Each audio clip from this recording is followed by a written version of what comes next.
যখন আমি শহরে আসলাম তখন আমার খালার বাড়িতে থাকতে হয়েছিল। আমার খালাতো বোন যে আমার থেকে বয়সে ছোট, তার সঙ্গে একই ঘরে থাকতাম। প্রতিদিন যখন কাজ থেকে ক্লান্ত হয়ে এসে আমি আমার বিছানায় শুয়ে পড়তাম আর সে আমার পাশে ঘুমাত। সেই রাতে বাড়ি ফিরতে একটু দেরি হয়ে গিয়েছিল। বাড়িতে ঢুকে বিছানায় গিয়ে শুয়ে পড়লাম। চোখ বন্ধ করে বিশ্রাম নিচ্ছিলাম।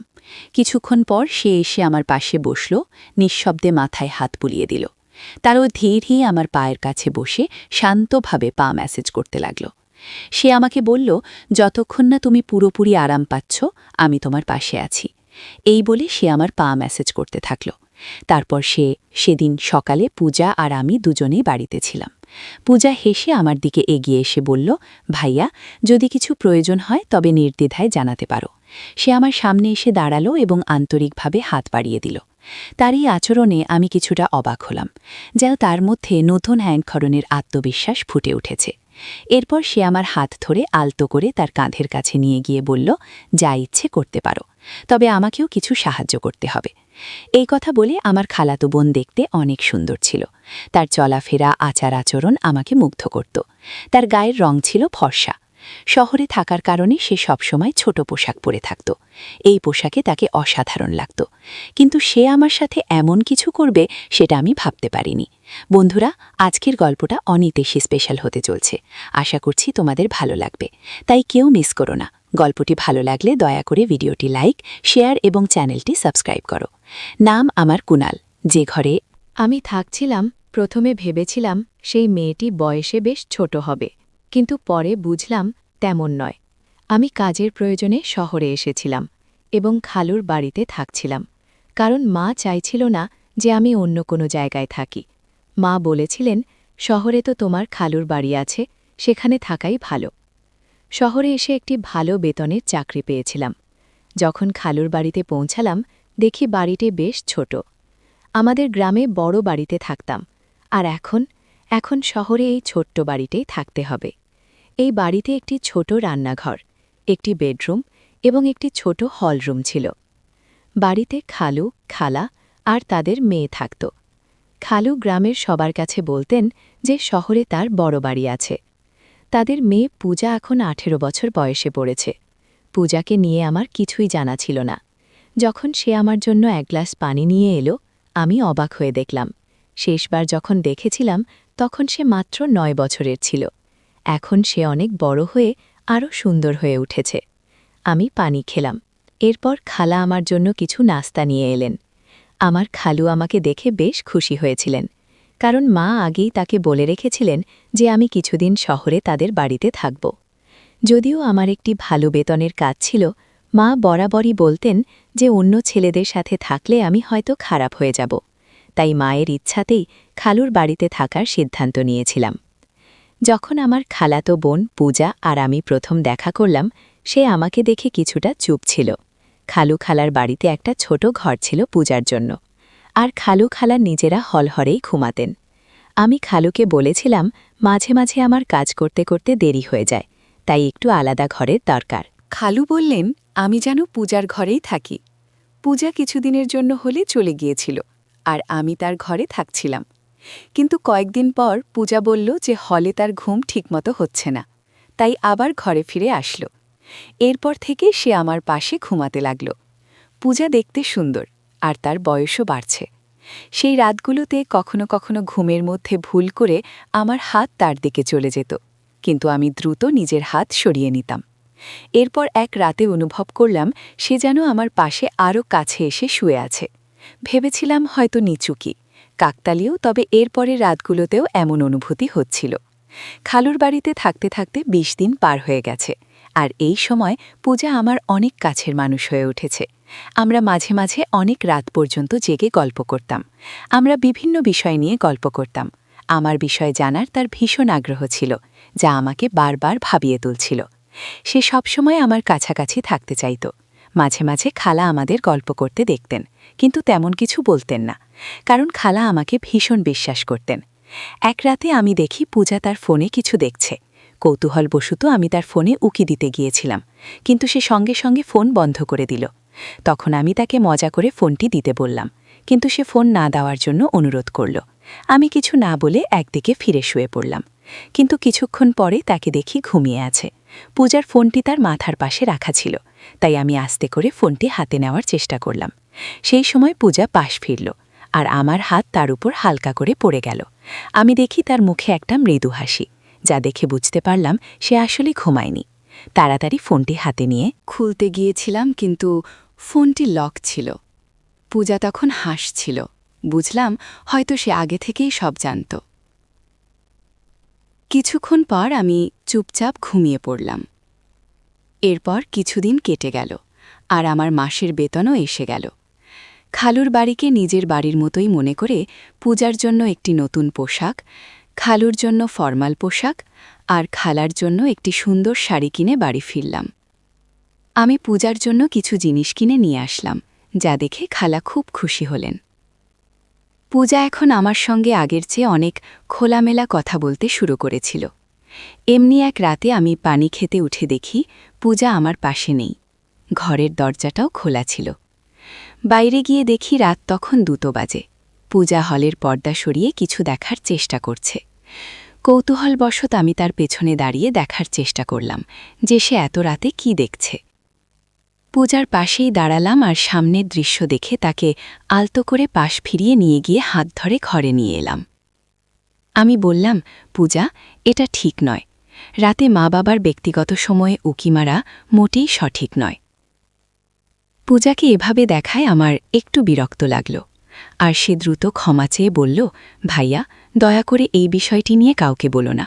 আমি আর কখনো এমন কিছু করব না। আমি কিছু বুঝতে পারিনি। আসলেই পূজার ভুলটা হয়তো খুব বেশি ছিল না। খালু খালার মেয়েটা বড় হয়ে উঠেছে, আর তাদের এখন কিছুটা ব্যক্তিগত পরিসর দরকার। পরের দিন আমি খালুকে বললাম, খালু, এখন সময় এসেছে আপনি একটা বড় বাড়ি কেনার কথা ভাবেন। আমি খালুকে বললাম, এখন আমাদের পূজা বড় হচ্ছে, ওর নিজের একটা আলাদা ঘর দরকার, আর আপনাদেরও বড় বাড়ি হলে সবার জন্য ভালো হবে। খালু বললেন, 3 জন মানুষের জন্য বড় বাড়ি দরকার নেই। তুমি এসে চতুর্থ হয়েছ, কিন্তু আমাদের এখনও কোনো অসুবিধা হচ্ছে না। তাহলে বড় বাড়ির প্রয়োজন কেন? খালুর এই উত্তর শুনে আমার মুখটা একটু মলিন হয়ে গেল। ঠিক তখনই আমার ফোন বাজল। ফোনে মা ছিলেন। মা বললেন, আমি তোমাকে একটি মেয়ের ছবি পাঠিয়েছি, দেখো তো তোমার কেমন লাগে। আমি মাকে জানালাম মেয়েটি দেখতে বেশ ভালো লেগেছে। মা এতে খুশি হয়ে জানালেন 20 দিনের মধ্যে বিয়ের ব্যবস্থা করবেন। 20 দিন পর আমার বিয়ে হয়ে গেল। কিছুদিনের ছুটি কাটিয়ে আমি আবার কাজের জন্য শহরে ফিরছিলাম। তখন মা বললেন, তোমার স্ত্রীকে সঙ্গে নিয়ে যাও। এরপর আমি আমার বউ তানিয়াকে নিয়ে শহরে চলে এলাম। প্রথমে আমরা খালুর বাড়িতেই উঠলাম। পূজা তখন তার ঘর ছেড়ে বাবা মায়ের সঙ্গে হোল ঘরে ঘুমাত, আর আমাদের ঘরটি আমার আর তানিয়ার জন্য ছেড়ে দিল। তানিয়াকে নিয়ে শহরে আসার 3য় দিন পার হচ্ছিল। এরপর হঠাৎ এক রাতে কিছু অপ্রত্যাশিত ঘটনা ঘটল। আমি যখনই আমার স্ত্রী তানিয়ার পাশে ঘুমাচ্ছিলাম, হঠাৎ দেখি হল থেকে কেউ উকি দিচ্ছে। তাকে দেখে আমি দ্রুত তানিয়া পাশ থেকে উঠে বসলাম। আমাকে উঠতে দেখে সে চুপচাপ সরে গেল। তখন আমি ভাবতে লাগলাম, যদি তানিয়া এই শহরের পরিবেশে মানিয়ে নিতে পারে, তাহলে আগামী মাসেই আমরা আলাদা থাকার জন্য একটি ঘর খুঁজে নেব। কারণ আমি শহরে আসার পর থেকেই আমার খালাতো বোন আমাকে বিশেষ নজরে রেখেছিল। কিন্তু জানি না কেন, কিন্তু 5 দিনের মধ্যেই তানিয়া শহরটিকে অপছন্দ করতে শুরু করল। সে বলল, আমি এখানে বেশি দিন থাকতে পারবো না। গ্রামে থাকার অভ্যাস আছে আমার। এখানের পানি, এখানের বাতাস কিছুই আমার ভালো লাগছে না। হঠাৎ করেই তানিয়ার শরীর খারাপ হতে লাগল। অনেকদিন ধরে শহরের পানিতে আমার কোনো সমস্যা হয়নি, কিন্তু তানিয়ার শারীরিক অবস্থা খারাপ হতে শুরু করল। তাই সে গ্রামে ফিরে যেতে চাইল, আর আমি তার শারীরিক অবস্থার কথা ভেবে তাকে গ্রামে পাঠিয়ে দিলাম। এরপর আমি খালুর বাড়িতে একাই থাকতে শুরু করলাম। তানিয়ার প্রতি আমার যতটা ভালোবাসা থাকার কথা ছিল, ঠিক ততটা যেন অনুভব করছিলাম না। তার ছবি দেখে যেমন ভেবেছিলাম, বাস্তবে তেমনটা ছিল না। বিয়ের সময় তাকে দেখেছিলাম খুবই আকর্ষণীয়, কিন্তু বিয়ের পর মেকআপ ছাড়া দেখলে তাকে কিছুটা আলাদা লাগত। আমার স্বপ্নের মতো ছিল না, তবে সে অনেক ভালো এবং নির্ভরযোগ্য।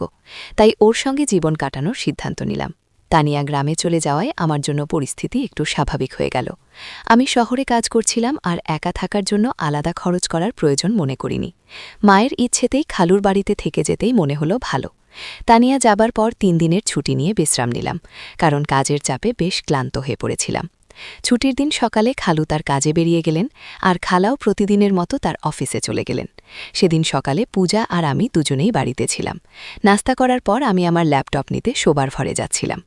ঘরের দরজায় কোনো কপা ছিল না, তাই দরজা সবসময় একটু খোলা থাকত। সেদিন আমি খোলা দরজার ফাঁক দিয়ে দেখলাম পূজা নিজের পোশাক পরিবর্তন করছে। তার উজ্জ্বল গায়ের রং দেখে কিছুক্ষণের জন্য আমার দৃষ্টি আটকে গেল।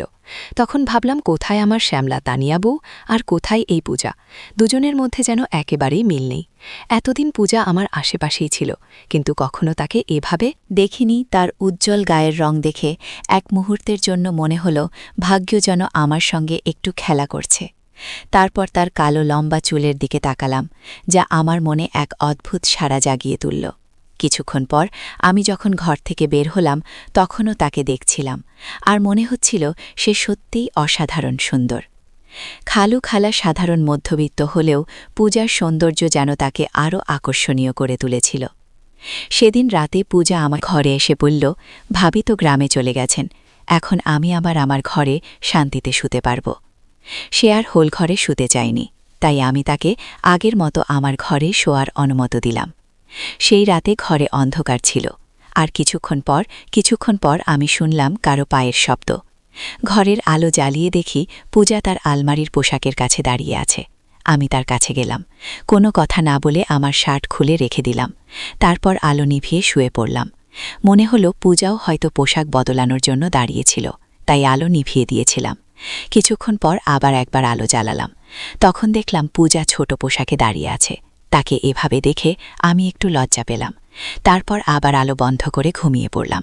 সে সবসময় ছোট পোশাক পরত, যা তাকে অসাধারণ লাগত। পরের দিনও আমার ছুটি ছিল, কারণ আমার পুরো 3 দিনের ছুটি ছিল। তখন আমার এক বন্ধু প্রস্তাব দিল, চলো আজ কোথাও ঘুরতে যাই। দুপুরে আমরা বের হলাম, আর তখনই একটি দামি ক্যাফেতে পূজাকে বসে থাকতে দেখলাম। তার বন্ধুরা বেশ অভিজাত সাজে বসেছিল, আর পূজা অন্য ধরনের পোশাক পরেছিল। এরপর আমি উঠে গিয়ে পূজার সাথে দেখা করলাম এবং জিজ্ঞাসা করলাম এটা কি হচ্ছে। সে আমাকে তার এক বন্ধু থেকে আলাদা করে নিয়ে বলল, কুনাল, আমি আজ রাতে তোমার সব প্রশ্নের উত্তর দেব। তুমি এখন এখান থেকে চলে যাও প্লিজ। আর হ্যাঁ, আমি না বলা পর্যন্ত চুপ থাকো। এরপর রাতে খালা ঘুমিয়ে যাওয়ার পর আমি পূজার কাছে গেলাম এবং জিজ্ঞাসা করলাম, আচ্ছা এখন বলো। পূজা বলল, এটা হলো উচ্চমানের জীবনের কিছু অংশ। কেন, আমি কি এভাবে থাকতে পারি না? পূজা 18 বছরের একটি মেয়ে হলেও তার কথাবার্তা ও আচরণে এক ধরনের পরিবর্তন লক্ষ্য করলাম। কথা বলতে সে আমার আরও কাছে চলে আসে। আমার বিয়ের পর থেকে আমি অনুভব করেছি যে এক নারীর সঙ্গ কতটা বিশেষ। আর পূজাকে কাছে পেয়ে আমি যেন একটু বিভ্রান্ত হয়ে পড়লাম।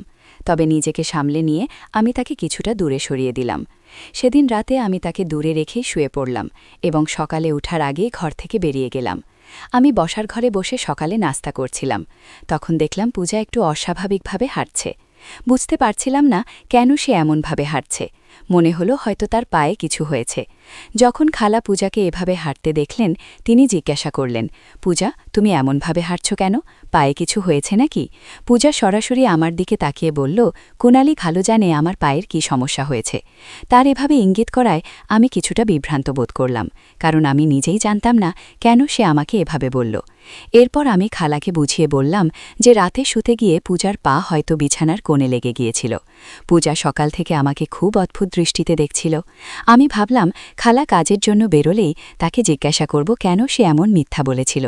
সে তখন বলল, আজ তো শুধু মায়ের সামনে এমন হাঁটছিলাম, কাল বাবার সামনেও একইভাবে হাঁটব। আমি আরও অনেক কিছু করতে পারি, যদি তুমি আমাকে আমার ইচ্ছামতো কিছু না দাও। আমি পূজাকে বললাম, যখন তোমার এমন কিছু প্রয়োজন নেই, তখন কিভাবে তোমায় আমি কিছু দিতে পারি? পূজা আমার দিকে এগিয়ে এসে হেসে বলল, যা প্রয়োজন তা চাইলেই নিতে পারো। সে আমার সামনে দাঁড়িয়ে হাত বাড়িয়ে দিল। তার আচরণে আমি একটু অবাক হলাম। এরপর সে আমার হাত ধরে আলতো করে তার কাঁধের কাছে নিয়ে গেল এবং বলল, তোমার যা ইচ্ছা করতে পারো, তবে আমাকে কিছু সাহায্য করতে হবে। হঠাৎ মনে পড়ল হয়তো গত রাতে পূজা আমার কাছ থেকে কিছু আর্থিক সাহায্য নিতে চেয়েছিল, কিন্তু আমি তখন কিছু বলিনি। এখন তার কথায় মনে হলো সে আসলেই কিছু সহযোগিতা চাচ্ছে। আমি শান্তভাবে বললাম, এভাবে যাওয়াটা ঠিক নয়, কিন্তু সে আমার কথা শুনতে আগ্রহী নয় বলে মনে হলো এবং পুনরায় আমার দিকে হাত বাড়াল। পূজা বলল, এখন আমাদের মাঝে আর কেউ নেই, তুমি যা চাও নিতে পারো। সে কথা বলছিল তখন হঠাৎ দরজায় খালা এসে হাজির। খালা বললেন, পূজা, এসব কি করছো? পূজা বলল, আমি কি কিছু ভুল করছি? আমি চাই ভালোভাবে বাঁচতে, তাই যা প্রয়োজন সেটাই করছি। আপনি কি আপনার ম্যানেজারের সাথে এমন কিছু করেন না এবং তাতে টাকা নেন না? আমি সবই দেখেছি। আমিও চাই এই বাড়িতে নিজের উপার্জনের পথ খুঁজে নিতে, তাই এতে ভুল কি? খালা পূজার কথায় চিৎকার করে বললেন, তুমি একদম বোকা, বড়দের সাথে কিভাবে কথা বলতে হয় সেটুকুও জানো না। খালা পূজার মুখ বন্ধ করার জন্য তার দিকে এগিয়ে আসছিলেন। তখন আমি তাকে থামালাম। আমি খালাকে জিজ্ঞাসা করলাম, পূজা যা বলছে সেটা কি সত্য? খালা মাথা নিচু করে চুপ থাকলে কিছু বলতে পারলেন না। তখন আমি বললাম, খালা, আপনি কি জানেন এসব দেখে পূজা কতটা প্রভাবিত হয়েছে? আমি এই বাড়িতে আসার পর একবার নয়, দুবার পূজাকে আমার পকেট থেকে টাকা নিতে দেখেছি। শুধু একবার নয়, একাধিকবার আমার টাকা হারিয়েছে। হয়তো আপনাদের আচরণের কারণেই সে এমন করছে। আমি সবসময় শান্ত থাকতাম। এই পরিবারের কোনো সদস্যের উপর কখনো সন্দেহ করিনি।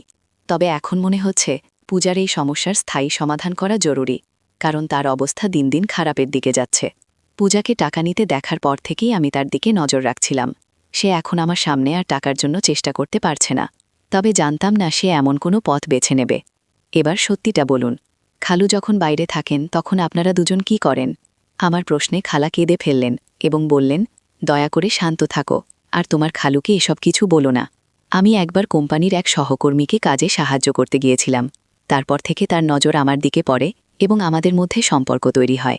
এই সম্পর্ক শুধুই টাকার কারণে। তোমার খালুর কাছে টাকা থাকলেও তিনি আমাদের ঠিকমতো খুশি রাখতে পারেন না, এমনকি নিজের প্রয়োজনেরও খেয়াল রাখেন না। তাই কোম্পানির ম্যানেজার থেকে যে অর্থ পাই তা দিয়ে আমি আর পূজার প্রয়োজন মেটাই। তোমার খালুর শহরে আরেকটি বড় বাড়ি আছে, তবে সেটি ভাড়া দিয়ে তিনি কিছু আয় করেন। খালা বললেন, তোমার খালুর সাশ্রয়ী মনোভাবের কারণে আমাদের এমন ছোট্ট একটি ঘরে মানিয়ে নিতে হয়েছে। এতে আমাদের জীবন কঠিন হয়ে উঠেছে। তবে এখন আমার ভুল বুঝতে পেরেছি। তারপর খালা পূজার দিকে তাকিয়ে বললেন, পূজা, আমাকে ক্ষমা করো। আমি আজ থেকে চাকরি আর ম্যানেজারের সাথে সম্পর্ক ছেড়ে দেব। পূজা বলল, মা, আমি ইচ্ছে করেই এসব করেছি, যাতে আপনি এই পথ ছেড়ে দেন। যখন কুনাল দাদাভাই আমাকে টাকার জন্য সন্দেহ করেন, তখন তাকে পুরো সত্যটা বলেছিলাম। আপনি নিজের কর্ম নিয়ে ভাবেননি, আর আমার চোখ খুলে দেওয়ার জন্য কুনাল দাদাভাইয়ের প্রতি আমি কৃতজ্ঞ। আজ আপনি যেমন নিজের ভুল বুঝলেন, আমিও আমার ভুল বুঝেছি। পূজা এবং আমি মিলে খালাকে তার ভুলের কথা মনে করিয়ে দিলাম। আমিও তাকে বোঝালাম এবং একটি ছোট্ট পরিকল্পনা সাজানোর পরামর্শ দিলাম। শেষমেশ খালা আমার কথা মেনে নিলেন এবং পূজাকে নিয়ে 4 দিনের জন্য তার নিজের বাড়ি চলে যাওয়ার সিদ্ধান্ত নিলেন।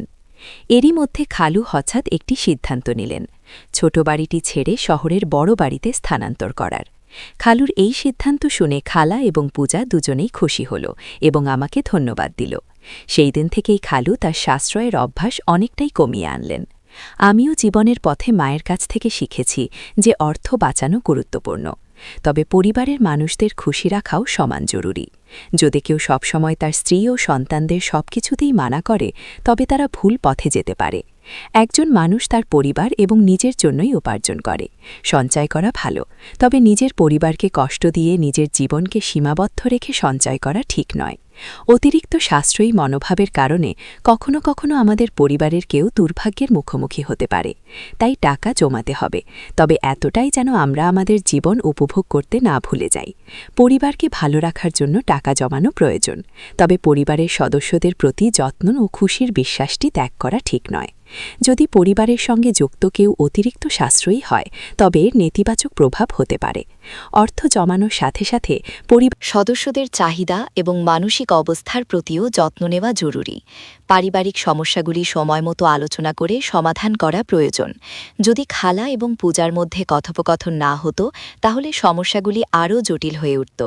একে অপরের কথা শোনা, ভুল বোঝাবুঝি দূর করা এবং সমস্যা নিয়ে খোলামেলা আলোচনা করা অনেক ক্ষেত্রে সমাধানের পথ খোলে। একজন মানুষ তার পরিবারের জন্যই পরিশ্রম করেন, তাই তাদের সুখ ও সন্তুষ্টি নিশ্চিত করাও তার দায়িত্ব। পরিবারের চাহিদা পূরণে সচেতন না হলে সদস্যদের মাঝে অসন্তোষ জন্মাতে পারে এবং তারা ভুল পথে যেতে পারে।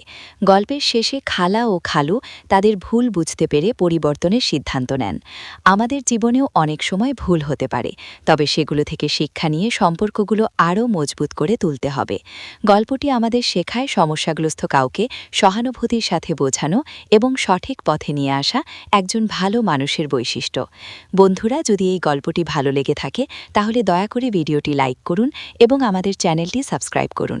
পাশে থাকা বেল আইকনটি প্রেস করুন যাতে করে আমরা যখনই নতুন ভিডিও আপলোড করি তার নোটিফিকেশন সবার আগে আপনার কাছে পৌঁছে যায়। ধন্যবাদ।